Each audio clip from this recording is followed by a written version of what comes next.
Hey everyone, and welcome back to Volunteer Friendly. This is episode 22. Is this a worship service or a production? If this is your first time listening or watching Volunteer Friendly is a podcast that's focused on and created for worship leaders, production managers, music directors, really anyone involved in making Sunday services happen.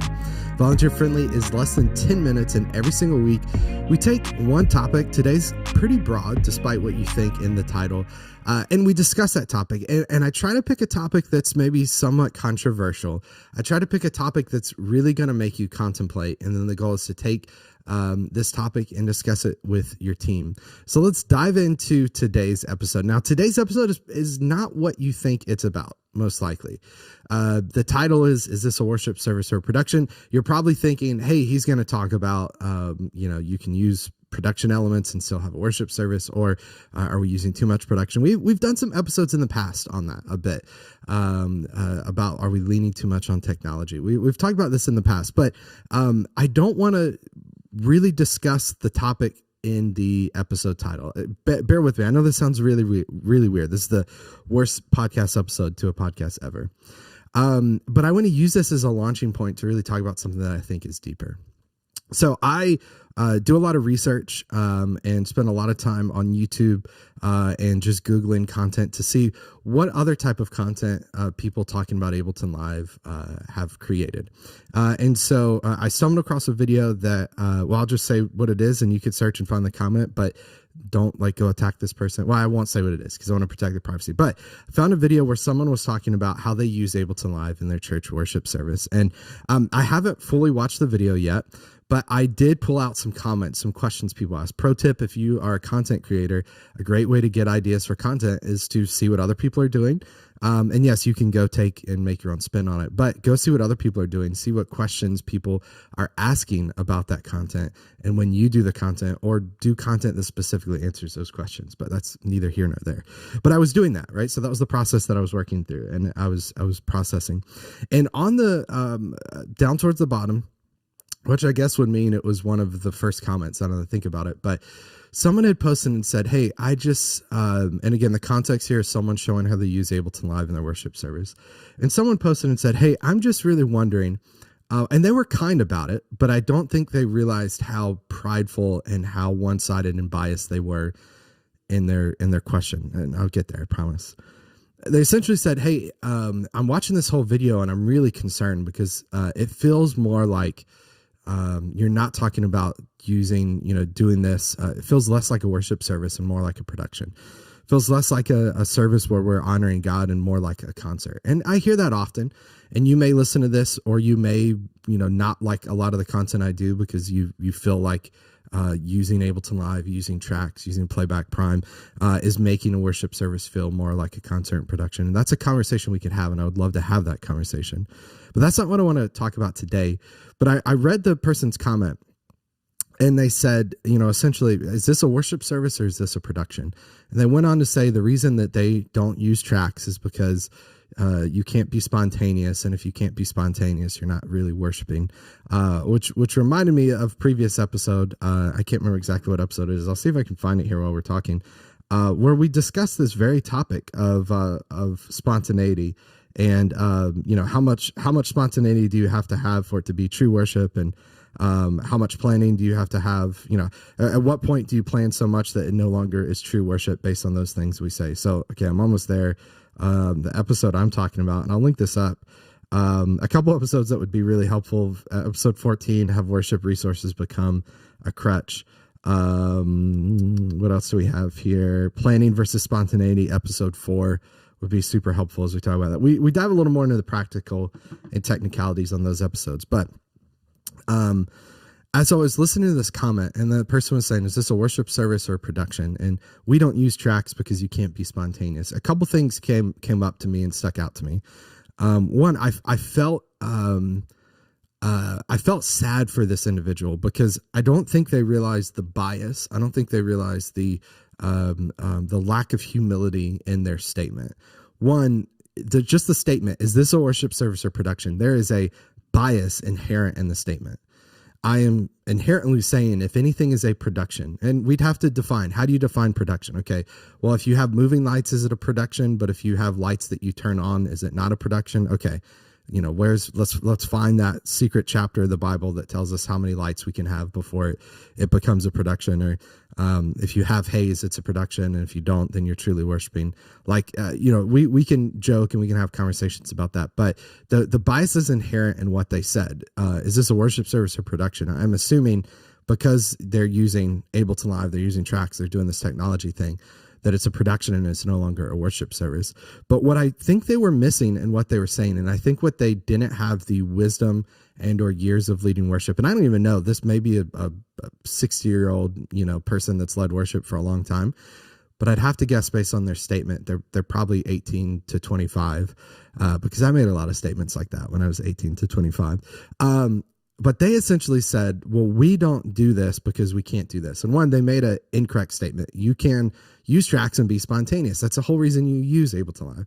That's like all of what I teach at From Studio to Stage. That's like, when I go to a worship conference, that's 75% of the whole shtick is to show people you can use tracks and be spontaneous.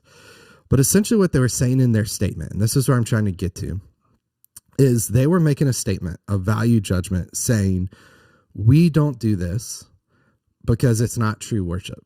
And it was interesting that the true worship was on the side of what they do, not on the side of what the big church down the street with production does. And here's what I want us to not miss. It's taken me almost 7 minutes to land here, and I've buried the lead on this. This episode is not about production and whether you can use production and still have a worship service and whether you should have moving lights or not. That's not what today's episode about. Today's episode is about, are there things that we're making value statements and value judgments on as a way to hide our insecurity? We don't use tracks because we can't be spontaneous. Well, actually, you can be spontaneous. So now that you can be spontaneous, are you willing to use tracks? Well, no, because that's not true worship. Well, what makes it true worship and what doesn't? Let's define that. Let's dive in a little deeper if we want to. That's a whole nother episode for another day.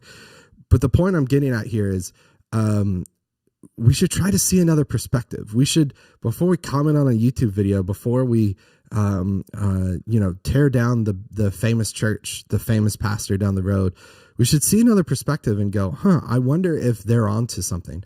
I wonder if just because they do things differently than we do, does it mean that they're wrong and we're right? Or if you want to look at it that way, then maybe we're doing it wrong and they're doing it right. And spend some time investigating that and pouring into that. Okay, we're almost out of time. Each episode is less than 10 minutes. I got about 2.5 minutes left. So let's wrap up here. And the way we wrap up Volunteer Friendly is I leave you with 3 processing questions. These are going to hit hard. I don't have tons of time to dig into them, so I'm just going to lay them on you.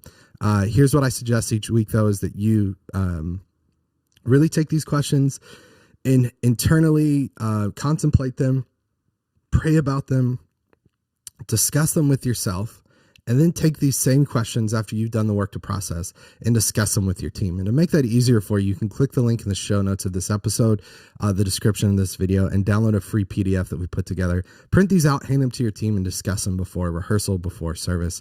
I think it's going to be super beneficial. Okay, here's our questions. These are heavy ones. Number 1, am I biased towards my approach because of insecurity?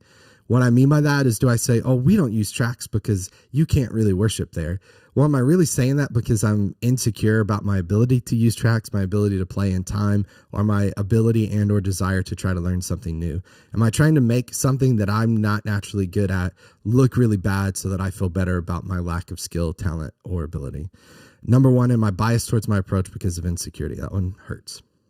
Number 2, when was the last time I exposed myself to a different context? And what I mean by that is, this person making this comment, I can almost bet you and guarantee you that they grew up in this church. They graduated high school. They went to a ministry school at this church. They became an intern at this church, and they're now a worship leader at this church. And they've been there for 15 years, and they have no idea how any other churches do anything. And that's very judgmental of me. But when was the last time you put yourself in a different context? As a white person, when was the last time you went to a predominantly African-American church? As a black person, when was the last time you went to a church that's predominantly white or Asian or some other race, whatever it is. When is the last time, as a church that believes that you should super plan your services out and everything should be highly produced, when was the last time you went to a church that has 3-hour-long services? Now, that might sound miserable to you, and that might sound scary, but when's the last time you've done that? As someone who believes you can't worship if you're using tracks or having production, when was the last time you went to the church down the street with all the big lights, with all the production, and sat in a worship service and walked away and went, we're doing the same thing here. It's just different context. We're doing the same thing. Okay, I'm running out of time. I'm already over time. Number 3, how would you define what your team does? I want you to spend time on 1 and 2 to do some internal stuff. But then number 3, and this may seem like a question that's odd. If you say we don't use tracks because we can't be spontaneous. If you walk through 1 and 2, you may figure out that, this is just based on insecurity, or you may figure out that this is crucial to who we are, our DNA, our culture. So in number 3, define that culture, define that DNA, define why you don't use tracks, why you don't pay volunteers, why you do pay volunteers. Like do some work. Maybe pick one of those big topics and define that. Thanks so much for listening to this episode of Volunteer Friendly. I know I went over, but every week the goal is to be less than 10 minutes. I'll be a little over this week, but hopefully to discuss something. I'm not doing interviews with famous churches, famous worship leaders from famous churches. I'm just trying to make a small topic that every Thursday you can, before you head into rehearsal, you can listen to, hopefully be challenged, and then maybe challenge your team as well too. Again, download the handout in the description of this video, show notes of this episode, if you want to spend some time contemplating this on your own and then discussing with your team. I'll see you back next week, Thursday, 10 a.m. Central. Go live a little earlier in podcast apps, wherever you listen to, Spotify, Apple Podcasts, Overcast, wherever you may be. But I'll see you next week for episode 23. Thanks so much for watching, for listening. Take care, everybody. Have a great weekend. Bye.